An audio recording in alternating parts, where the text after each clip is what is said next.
Welcome back to From the Chairman's Desk.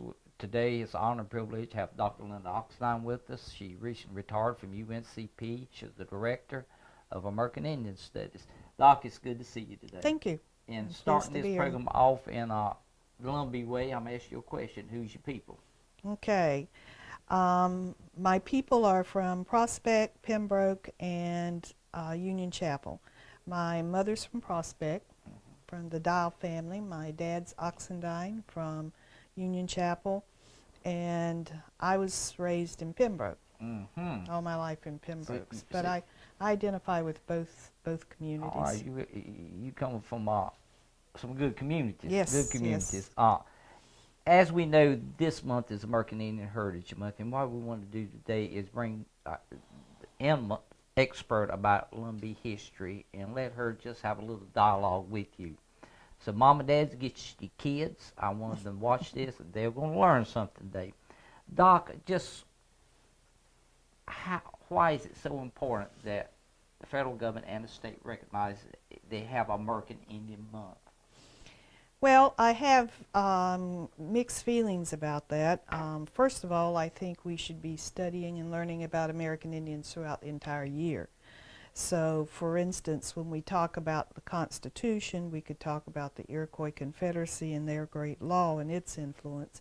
Or if we talk about the Civil War, we can talk about Henry Berry Lowry and his activities at the end of the Civil War and through Reconstruction. If we talk about contemporary issues, there are all kinds of Indian issues that we could talk about. For instance, with Lumbees in the 1950s, when we routed the Klan in 1958, and our 100-year effort for federal recognition. So ideally, Indian history should be integrated throughout the whole curriculum, the entire year. But since that doesn't occur, I think having one particular time to focus on the history and culture of indigenous peoples, including our people, the Lumbee, is important, because most people, Indians and non-Indians, have not had the opportunity to learn about who we are. They know we are because we are here, but they don't know why and when and where. And so if we have to take one month out of the 12 to do that, then so be it. Okay. Now, Dr. Lim, you brought up some interesting points that we not only, the main thing I got from what you just said is that we really need to go back, take a step back, and understand who we are as Lumbees. Could you just give us some general tidbits or some interesting history facts about Lumbees? First of all, and I say this particularly when I'm talking to Lumbee people and in my Lumbee history class, is that we need to own our history. We are not Cherokee, we're not Navajo, we're not Sioux or Lakota. We need to own who we are, and our history is our own. It's unique, and it's shaped by the circumstances that we've lived in. Many people are surprised that we have a history that goes back 14,000 years. Dr. Stan Nick at UNC Pembroke has said that his research shows that there were Indians in the area 14,000 years ago, and there has been a continuous presence. So this whole idea that we just showed up, some folks say as early as as late as 1950, but some as early as the 1700s, is refuted by his research. Other evidence, including projectile points that are found in other pieces of pre-contact artifacts, is the canoe that we have, the dugout canoe that we have in the museum on campus. That canoe was pulled out of the Lumber River close to McNeil Bridge. For those of you who don't know, it's between Pembroke and Lumberton, and was dated by underwater archaeologists to be 1,000 years old. So we know Indians were floating down the river here 1,000 years ago. So let me just say, we didn't come out of the woodwork, as it's just been suggested, and we have strong evidence to support the fact that we have been here for a very long time. With that said, then of course, what is our tribal origin? And I think there's not an easy answer to this question, but I think what we have to think about was what was happening to tribes right after sustained contact, when tribes were being devastated by disease, and we had all these small tribal Siouan-speaking communities particularly, and they were being wiped out. John Lawson, a gentleman's explorer, in 1700 went through the interior of North Carolina and came in contact with a lot of tribes around us, and documented that some of the tribes had as many as 80% wiped out.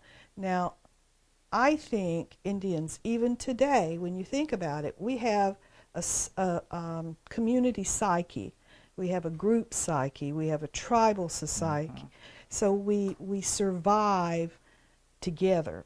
So when these different groups, like the Santee or the Coree or the Sugaree or the Cape Fear, when their populations were being decimated, they had to find somebody else to join with.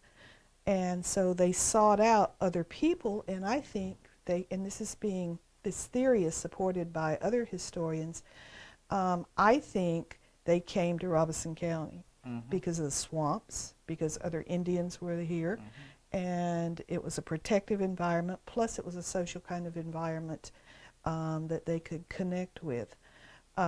So we call it the Cheraw theory. I think other Siouan-speaking tribes were involved, but we do have documentation, not plentiful documentation, unfortunately, that there were Cheraw who were Siouan-speaking Indians in the area. And then, of course, there's the lost colony theory. I don't think we could just dismiss that. And I think there's, I support the strong circumstantial evidence that there may be some descendancy, and so then there's that theory. But because it's all circumstantial, folks have been kind of shying away. But our people were raised on that theory for a very long time. Very long time.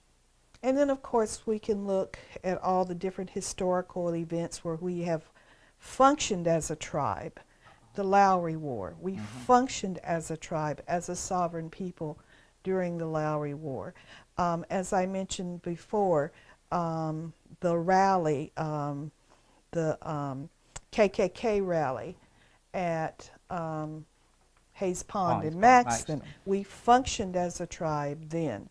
The establishment of the Indian Normal School, which I think is one of our greatest contributions to our people, which is now UNC Pembroke, we functioned as a sovereign community. We didn't have to have the federal government say, you're sovereign.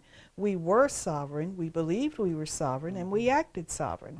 And as a result of that, in 1887 and 2009, now we have an institution with 6,000 students. So I think those are some of the things that, you know, that highlight Lumbee history.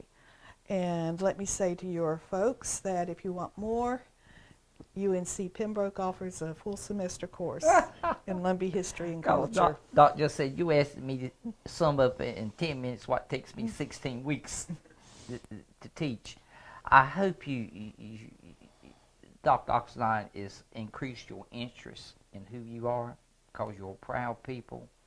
And like she says, you can also go to UNCP, and American Indian Studies actually take courses now. I want to put Doc on the spot. Doc, and I know you're busy. Would you volunteer once in a while, when you get the time, that we go out and just interview you for historical sake? Sure. Good, yeah, that so is we great. need to schedule it, but Okay. yeah. All right, that sounds good. And it's leaders like Dr. Oxendine, the reason we got this tribe today. It's her dedication and her perseverance that, like I say, we've got the Lumbee Tribe today. With that said, we'll be right back from the Chairman's desk.